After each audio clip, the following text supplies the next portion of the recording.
今日は日帰りの国内旅行に持っていくバッグとその中身を紹介します。私はこれまで推し活や友人を訪ねに一人で日帰りの国内旅行に行ったことが何度かありまして、今回はこれまでの反省も踏まえつつ、次の旅行に向けて荷物を準備してみます。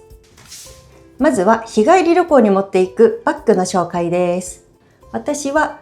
リュックと小さいショルダーバッグの計2個持ちで旅することが多いです。まずはこちらのショルダーバッグの紹介です。こちらはエルベシャプリエのショルダーバッグの S サイズになります。こちらのバッグには貴重品やすぐに取り出したい小さいものを入れています。まずはハンカチ、ティッシュ、あとお財布、家の鍵、アルコールスプレー。こちらは先日別の動画で紹介した EDC ポーチです。こちらに鏡がついていて、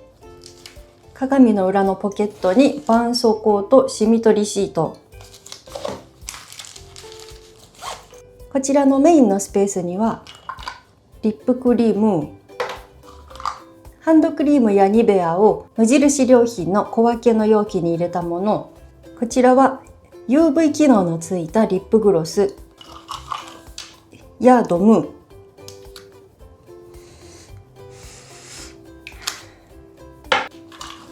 ヘアブラシ、目薬、頭痛とか虫刺されでかゆい場所に塗れるタイガーバーム、あと片頭痛持ちなのでロキソニンを入れています。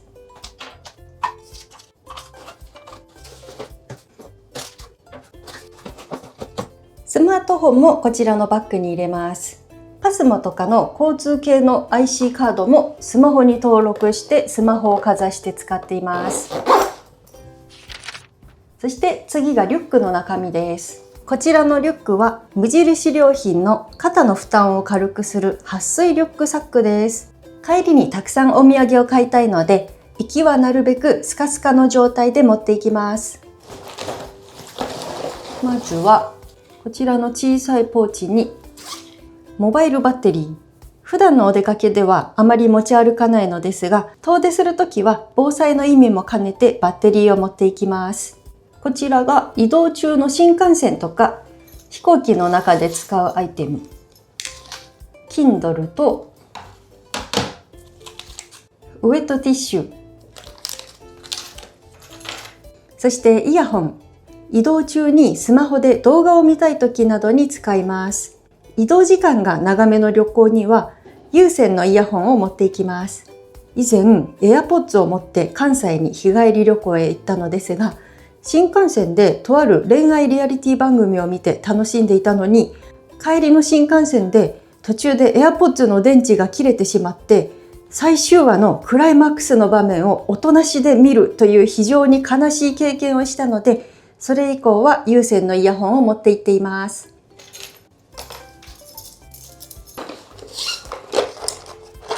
じゃがりこ。こちらは行きの移動時に食べる食料です。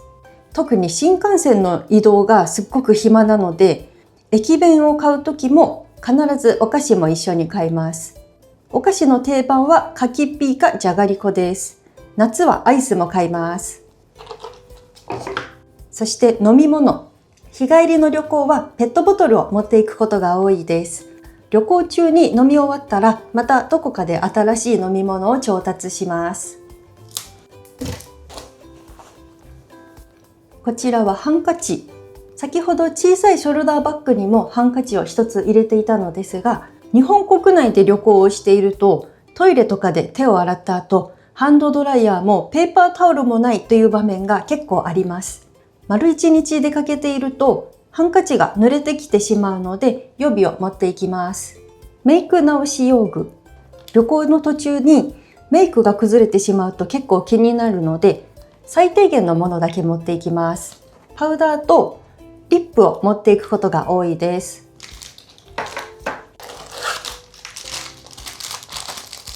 そして温度調節のためのアイテム。冬は北海道を持っていきます。夏は少量の汗拭きシートと、あとは旅先とか移動の時に肌寒さを感じた時用に薄手の上着とかストールを持ちます。折りたたみ傘。最近ロフトでとっても軽い日傘にもなる折りたたみ傘を見つけたので、それを持っていきます。このカバーを入れても全体で 100g しません。そしてポケットの方がミニ歯ブラシ。日帰りだと朝から晩まで歯を磨く機会がなかなかないので、いいタイミングがあればこのミニ歯ブラシでちゃちゃっとケアします。そしてミント。歯をなかなか磨けないときは代わりに食後にミントを食べてリフレッシュします。ビニール袋。最近は駅弁を買った時も袋が有料のことが多いので、自分でビニール袋をいくつか持参して買ったお弁当を入れたり、あとはゴミ箱として使います。エコバッグ。お土産もなるべくこのリュックの中に全部入れて済ませたいのですが、どうしてもリュックに入りきらないとき、このエコバッグを使います。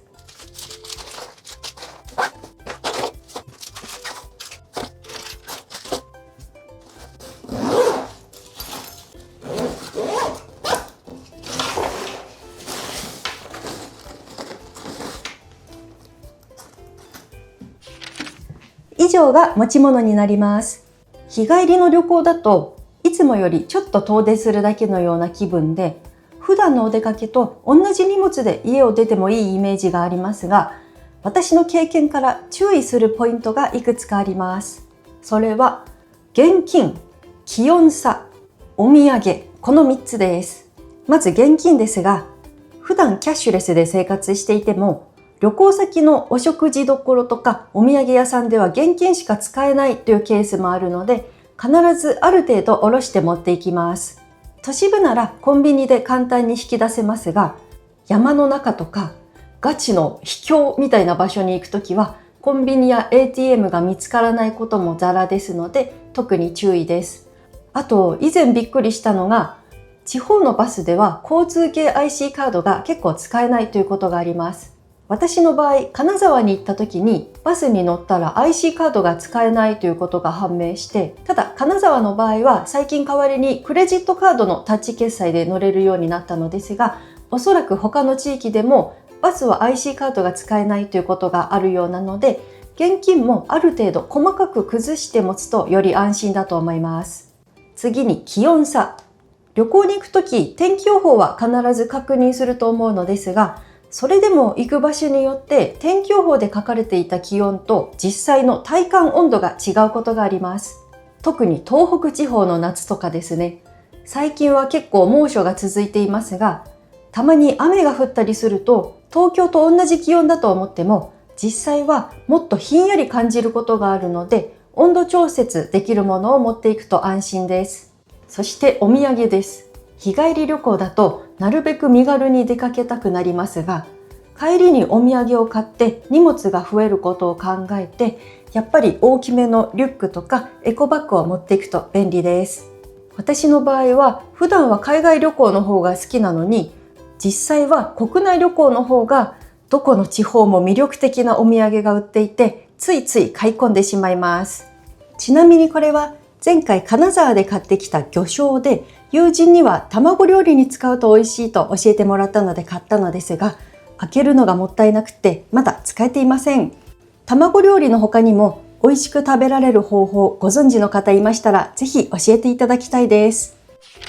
最近は夏休みシーズンだからか、先日投稿した機内ポーチの紹介動画で、普段は海外にお住まいで近々一時帰国の予定があるよとコメントをくださった方もちらほらいました。この夏旅行に行かれる方も、日本へ帰ってこられる方も、あとはどこにも行かない方も、とにかく最近猛烈に暑いので、お体にお気をつけてお過ごしください。